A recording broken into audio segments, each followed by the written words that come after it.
And what's up, people? Back with another episode of The Darken Hour. Here we're going to discuss things about comic books and movies. Today's episode is rather special because we're going to be focusing more on the Game of Thrones, something that we've never done in The Darken Hour before. So with this special episode is kind of a special guest. Here we have Marvin from Villainy Games, Gnarly Marv. Oh, villain, my villain. And my mic sounds like it's that low. All right, there you go. There you go. Oh, villain, my villain. Hurrah! Burn! Burn! Bend the knee. Bend the knee. Bending the knee, we got Migs Drogo over here. What's also going on, people? And then we got Lord Jamar in the corner. What's going on? What's going on, guys? So we've been brushing up a lot on Game of Thrones for years. We've been pretty solid fans, and we've all been kind of coming up with our own theories of what the origin of the White Walkers may be and pretty much how the show might end and like little key points and elements of the show as a whole. So I guess you can call us like a batch of Game of Thrones gurus right here when it comes to the theories. So we're probably just going to go straight into it. So I myself, since I didn't tell any of you guys exactly what my theory is, Right. I'm just going to drop the bomb on you right now. Okay, So, there we go. or an outline. I want to hear everybody's thoughts, and then I'll kind of come to the conclusion after that. So All right. my theory with the Game of Thrones is basically the origin of the Night Walkers being made by the Children of the Forest because they were at war with the First Men, with the Night Walkers being with the White Walkers being too strong for them to control.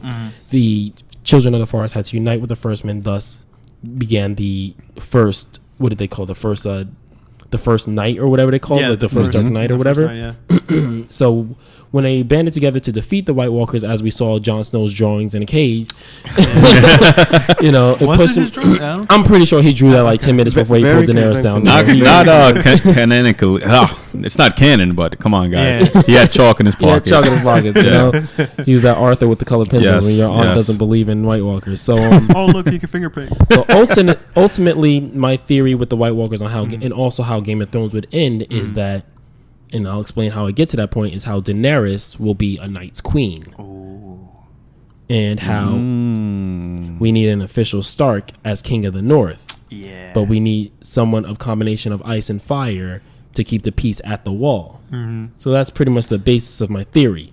So I know you guys have been doing a little bit digging and doing a little brainstorming on your own. Yeah. So I'm going to ask you guys where you stand first before I do my whole rant on where I stand. And you guys can also chime in while I'm talking. So who wants to spit what research they've been doing before I go in? I think Lord Jamar has something important to say. I see it on his face. Do what you gotta do. My whole thing was like, as far as like we've been looking at everything in Game of Thrones from the wrong perspective. We look at the White Walkers as like the big baddie, but like honestly, they're just like a product of their circumstance. They were created essentially. They are slaves. They just want retribution at that point. So I'm looking at it as the First Men were essentially like the baddies, and their children inherited that burden. Right. So the Night Walkers are coming for whoever is living.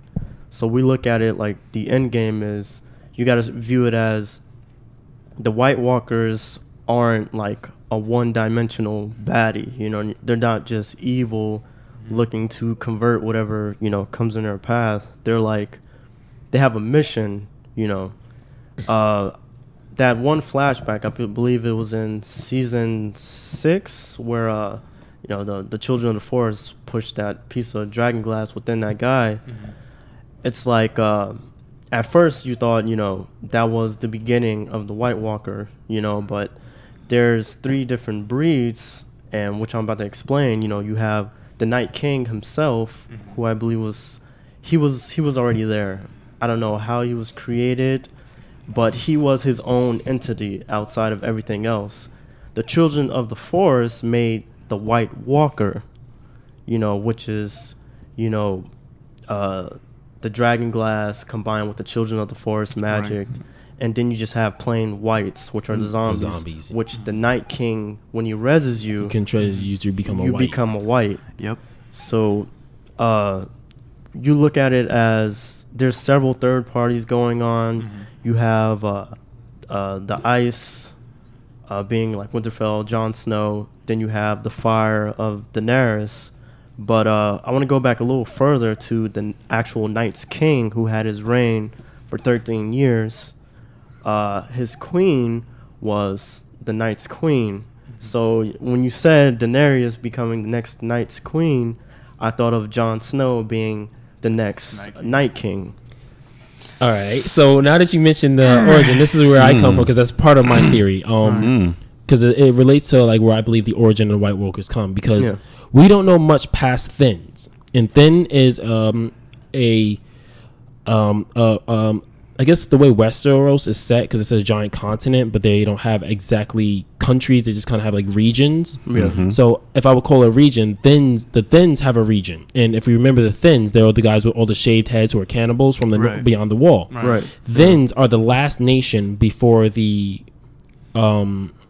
pretty much the frozen throne, if you will, like some Lich King life, where the actual Night's King lives. Because we know they have an actual home base. And the only time we saw that, I believe, was in like season 2 or 3. It was very early in the show where the guy who lived beyond the wall, Craster, was sacrificing all his sons to the White Walkers. They would take a son, and that's where they would bring them. They would bring them all the way to the north, as far as north can go, to the Night's King, so the Night's King can convert them. I always felt that was the actual throne for the Night's King and Night's Queen to be.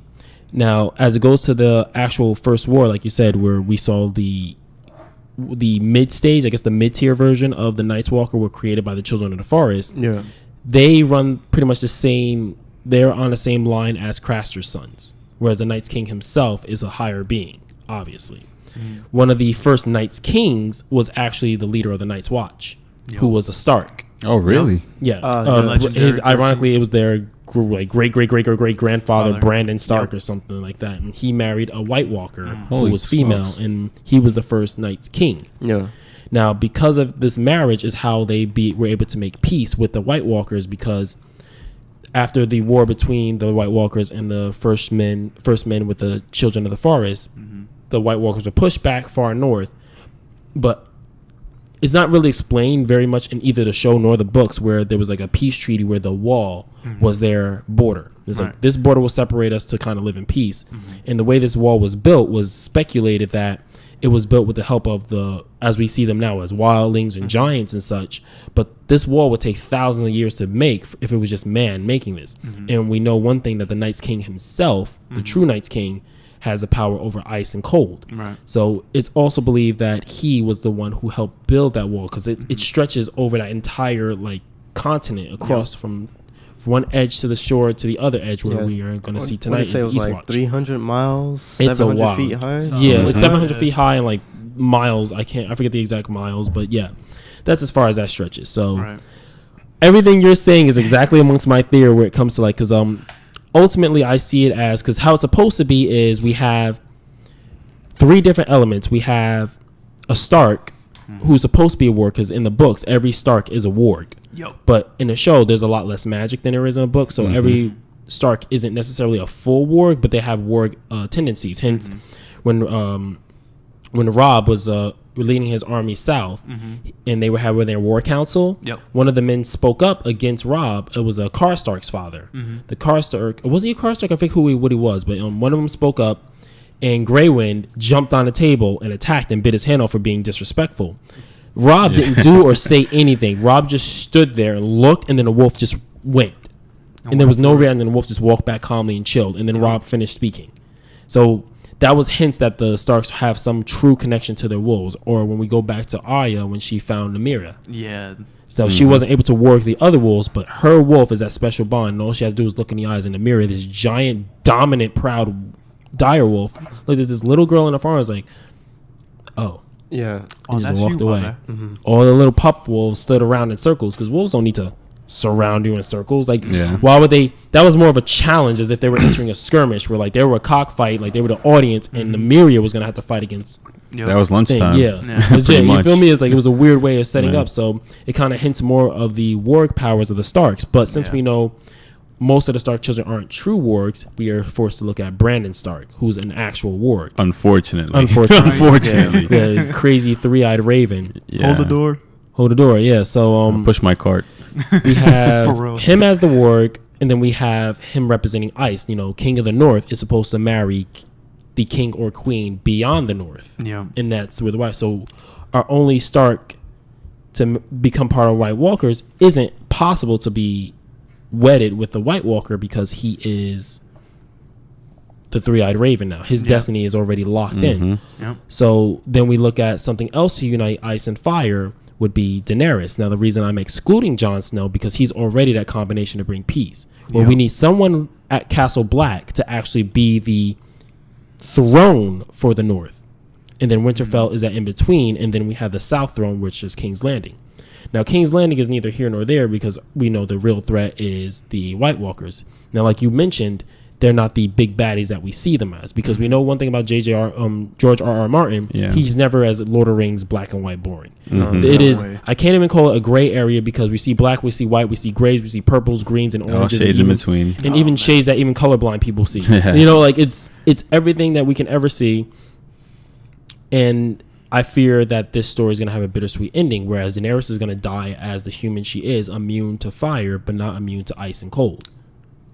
And she's going to become an official Night's Queen.